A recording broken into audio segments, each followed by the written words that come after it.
The summit of the heads of state and government of Africa, which was held in closed sessions for 2 consecutive days, concluded on Monday. Important decisions on peace and security, infrastructural development and alternative means of financing Africa's agendas were adopted. The 21st Assembly of the Union has also applauded the improving security situation across the continent. As we reflected on our past achievements and challenges, we have resolved to rededicate ourselves to be guided by the same ideals of Pan-Africanism, African solidarity and unity in diversity. It is again with the spirit of African Renaissance that we have strongly recommitted ourselves to consolidate our gains in the maintenance of peace, stability, good governance, popular participation and economic development in our continent. The heads of state also took a strong stand against the International Criminal Court (ICC), which they accused of largely focusing on Africans.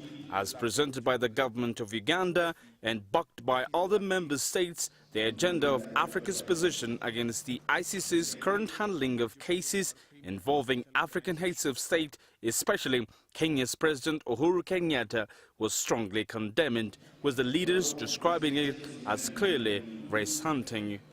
The African leaders has come to the consensus that the process ICC is conducting in Africa has a flaw.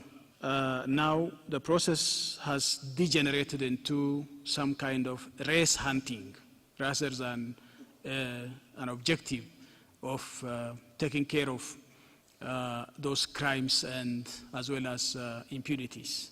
Also remember that the ICC is not the court of first resort. It's actually the court of last resort. And now that Kenya has reformed its judiciary and they have now confidence in the judiciary in Kenya, things should be left to the country. As preparations for the post-2015 development goals, the AU summit has also assigned the President of Liberia, Ellen Johnson Sirleaf, to chair a committee of heads of state to plan and deliver Africa's common position, prioritizing the continent's agendas. One can say the just got concluded African Union heads of state and government summit was different in almost all aspects, from closed-door serious talks to taking a firm stand in defending the African states and people. It was all unique.